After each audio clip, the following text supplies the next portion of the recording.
Kevin, what did it tell you about your team that coming off an emotional game against winning against Texas, to be able to get back up to this high intensity game, play the way they did? You know, Jared, I thought both teams. I give a lot of credit to Steve and Rutgers because they had a more emotional win than we did. The way they won, I thought they came out with great energy, and I thought I was so proud of my guys because I knew it's tough to bounce back after those wins, but I thought the crowd was phenomenal. I thought it was a huge factor in our defensive energy. Kevin, we know what this game means to the fans, and we know what it means to the players. What does it mean to you? I hate this game. I do. I hate the time of year we play it. It's different, because when I first started, we played home and home until they left the league. So it was always 2 games. I like it much better now that it's 1 game, but it's a no-win situation. You really feel like that, though? I do. It doesn't matter to me at all. It's like I told the team, we're 2-1 in the Big Ten.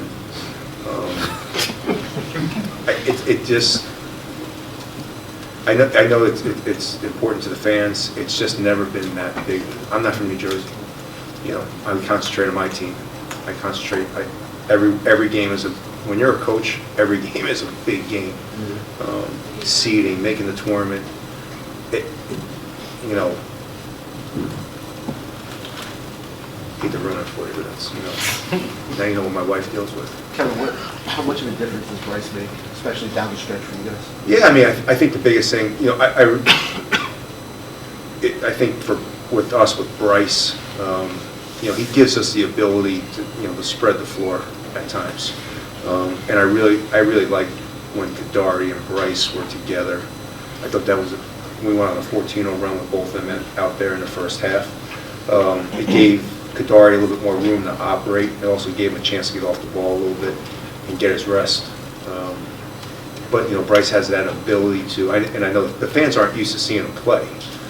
We've been with him now 2 years, and this is what we see in practice. He's going to take a 38-footer on break, and he's got that ability. He has that confidence, and I've come to realize you have to let Bryce be Bryce. Kevin, how does that dynamic work between those two? Because they're obviously both very capable at running the offense and being point guards. How does that dynamic look to you at this point in the season?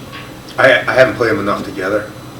It's obviously we're 9-1. It's worked great, and I think like I said, Kadari's been great. I loved how aggressive he was today in the first half. I mean, it was just phenomenal. And then Bryce, they play at 2 different tempos. Our offense is 2 different ways. When Kadari is a much more, he'll probe you, he'll look, he'll attack you. I can post Kadari. Where Bryce is a little bit more of a scoring guard, takes a little bit of pressure off of Jared and Miles or whoever's in there with him. So we have 2 completely different offenses when those guys are in there. I'd like to get to the point where we have, we can play them together because I think it would really help the other guys on the floor. Kevin, Jared had 14 points in the second half, 2 in the first. Did you say anything to him at halftime, and what was the difference in his game in the second half? Jared wanted to win this game. I mean, to the players, they were amped, and sometimes when Jared starts off a little too amped, he plays a little crazy. Like I said, I always say, you're going a little crazy, and he always says, yeah, I know. Once he kind of calms down, he is a tough guy to stop, but it just kind of get him in the rhythm. We called a couple ISOs for him, we called a couple of pin downs for him, and I just thought he got in a good rhythm. Miles had 5 steals tonight. You've been without him for a little bit. Now that he's fully back, what does that tell you about him as a player? I mean, I've said this all along for the last 4 years. Miles Cale is one of the best players I've ever coached. It doesn't show up in the stat sheets, but when he's on the court, I'm a better coach. We're a better basketball team. I love the fact he's being much more aggressive on the defensive end. He's going for steals. He's getting in passing lanes.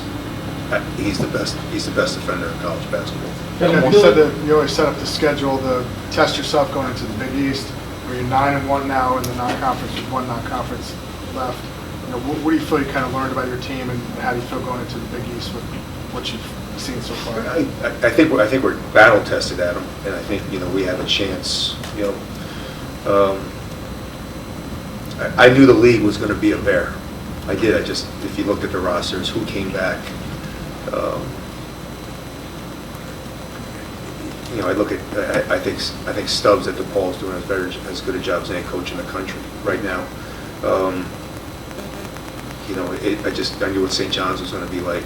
You know, we knew, everyone knows. I knew what Providence was going to be, one of the better teams in the country, because Nate Watson is, and they added a great guard in A.J. Durham.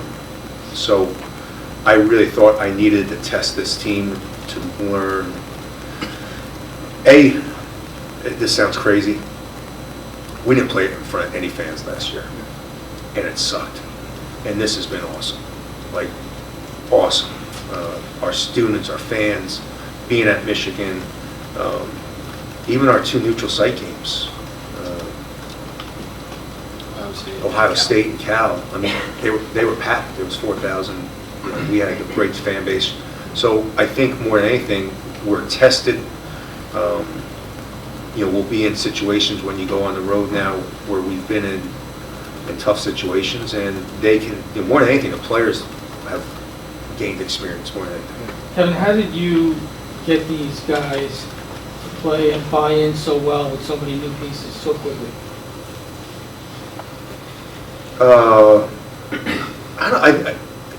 It's going to sound corny. I don't want to say that, but it's our culture. Everybody kind of knows when they come play for me what it's all about. You know, we're going to work really hard on your individual game, and the only thing I ask is that you play really hard on the court.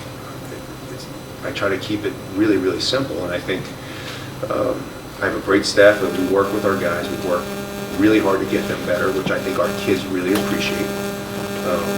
You know, all the transfers that we get, every transfer I've ever had, they always shake their head by the time this time of year. It's like, I've never had a coach spend this much time in the gym with me. And that's what our culture is about. So if I'm going to spend all this time with you, and we're going to put all this time into your game, the only thing, you can do whatever you want on offense, just play hard, and that's it. And I think I have a great group of guys that understand that, you know, to go out and play hard, the ball guy's not going to yell, and they can have fun. Did these last 2 games, I mean, just that they're within a couple days, does it have replicate in any way like a tournament sort of feel where you have, you know, to kind of move on to the next? And A little bit, yeah. I mean, and especially next week's really going to have that feel. You know, we have a really good Iona team, and then we play a really good St. John's team one day later. You know, it's our schedule's been like that. You know, we play a really tough Ohio State game, and then you got to grind it out against a Cal team that's one of the better teams defensively. So, but yes, I'll agree with you. It has felt like that. Is there something extra behind it going into Iona, going against Coach Pitino, or no? No, it's like my second father. Kevin, what do you like about having the ball in Bryce's hands late in a tight game? You know, the more we're into it, again, I don't have to make a play. You know, I don't have to create offense. He can create offense off the dribble. The same way I feel about Kadari. I don't feel like I have to we don't have to run something where sometimes when you run something, defense can take you out of what you run, and then you're stuck kind of what you're doing. With these 2 guys, I can just tell everybody to get out of the way, and they can create offense. How much of a difference is it after, obviously Bryce was hurt last year, you didn't have Kadari. Just how much of a difference is it when you go down the stretch? 9-1. What? 9-1.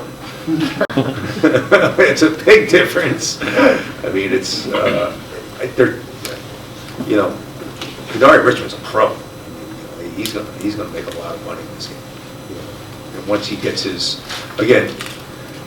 once Kadari gets in really, really good shape, there's another gear that people haven't seen with him, that I see. He just has to be able to sustain it for 25, 26 minutes. He's not there yet. He's there for the first half. Everybody, I think, saw what it is. He just has to be able to sustain it just a little bit more. And he's working hard at it. Thanks, Coach. Thanks, everybody. Thanks, Scott.